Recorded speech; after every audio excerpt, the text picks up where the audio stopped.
What do you need to see from the Commanders to feel a lot better in week two? We're going to open up the phones on this right now at 800-636-1067. We want to hear from you on the MGM National Harbor listener lines. It's been a bit of a pessimistic week.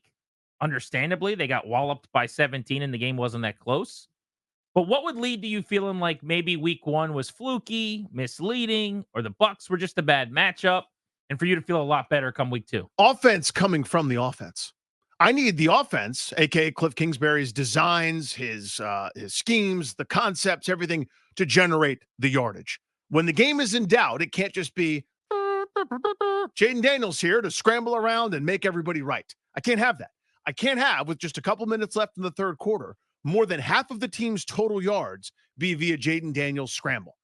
I like him scrambling. I'm all in favor of it. Get out of trouble, get out of danger, give me some positives. The only thing they did in that game this past week that had a positive EPA, expected points added, was Jaden Daniels scrambling. I'm not anti him scrambling. What I am anti is an offense that's anemic, that doesn't do anything. I can't have that through three quarters of the game before Tampa goes into a shell because they're up by more than 3 touchdowns.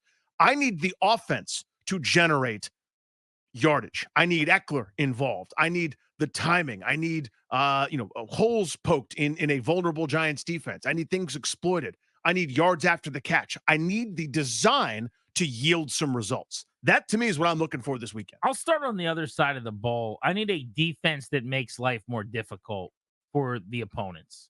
It was way too easy for Tampa Bay. They got whatever they wanted. They did whatever they wanted. They ran the football.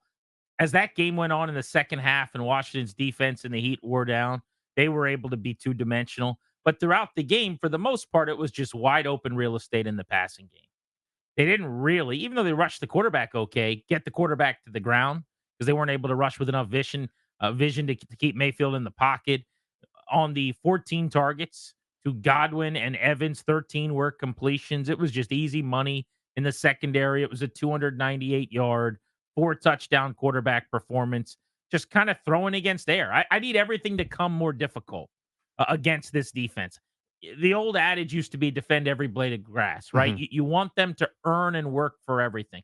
Even if you're under talented, you can be a lot better at that than they were. And they are under talented, no doubt about that. But that's where the coaching we've heard so much about is going to have to come in here. I just want it to be more arduous. And it will be because the Giants offense isn't as good as Tampa's, because instead of Evans and Godwin and McMillan, you've got Malik Neighbors and pray for rain, basically. Because instead of Baker Mayfield playing his butt off, the best version of him is a top 12 to 15 passer in the league. He's probably closer to 20th overall. You got Daniel Jones, who's coming off of a dud, who is on the verge maybe of being supplanted as a starter if he can't pick it up. So it's going to be a little bit better defensively just by default, but I want them to tackle better. I want them to have better vision coming downhill in the rush game defensively. And I want them to be more assignment sound on the back end. I don't need coverage busts. It could have been even worse than it was with receivers running free. Just make life more difficult on the Giants. What you're talking about on defense, it's kind of my Greg Williams corollary. It's sort of how I feel about defense in general. To have a great defense, you need great players who are unblockable and are excellent. If you don't have that, if everyone's assignment sound, you just make it tough on the opponent. You know what I mean? That's what Greg Williams' whole deal was. Like, I don't care what you do, Grant Paulson linebacker. You put your right shoulder on the left shoulder of the pulling guard, and that's your job. Then the next guy's got a job. We all do that. Our defense is okay. That's kind of always how I viewed it. That's not what it looked like in week one, especially with a couple of the defensive minds. Well, the entire league, there's a trend that doesn't quite mesh with what we see in Washington.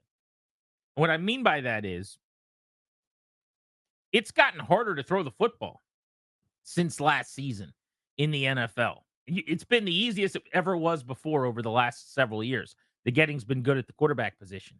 But that's kind of drying up a little bit. We had 34 passing touchdowns between all 32 teams in week one of the NFL season. 34. There were 61 of them 3 years ago. We have not seen numbers this low. Only 8 of 24 quarterbacks in football went over 1.5 passing touchdowns in week one. Think about that. Now, obviously, Baker Mayfield was not only one of them, but he's one of the league leaders in every category. 17 quarterbacks threw the ball 20 or more times and had under 200 yards passing. That has not happened since the merger. 24 quarterbacks had 1 or fewer passing touchdowns despite 20 plus attempts. That has not happened since the 1970 merger. So the trend in the league is everybody's running with cover two, deep safeties, basically forcing you underneath intermediate, and you're having to go on these 10, 12, 14 play drives. You're either going to run the football and get your 3 to 5 at a time and just go on a long drive, or you're going to have to throw the ball short and safe. Not against Washington last week. Nope.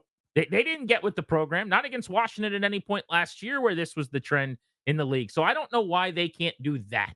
Just be like everybody else. Not every defense is great. You have your safeties deep. You force things underneath. You make a team go on a 10-play drive like the Giants that's not that good, by the way. Actually, I think that's really smart, Grant. And there's a penalty that sets you behind the chains. There's a turnover eventually. They're not going to score 30 if they got to get 11 plays to get their 75 yards. You're a bit of a crossroads here. If you're Dan Quinn and Joe Witt, your ideal defense isn't that what you're just describing, because these guys are wired to think our defense can be so good, we'll generate turnovers, we'll wreak havoc, we'll dictate to people, and all the machismo words that you use at press conferences about violent arrivals and people aren't going to like playing us and we're thumping, whatever you want to call it. You may not have the players for that yet.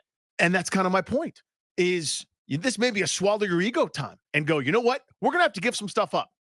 We're not good enough to take everything away just yet. We can take a couple things away, like nothing over the top, no over the top touchdowns, no busted coverages where guys point each other and then after the play they pointed to let you know that it wasn't my fault or whatever. None of that crap. Play in the shell. Make Daniel Jones throw it to Wan'Dale Robinson 4 or 5 times on a drive and see if that gets you a punter hopping on the field. Maybe you have to check your ego at the door. Let's go to Brian, who's in Leesburg. What do you want to see done differently in week 2 for the Commanders against the Giants? Well, I tell you, the one thing I want to see, and it's going to be kind of like pushing a snowball up a sand dune, is I would like to see a coverage sack.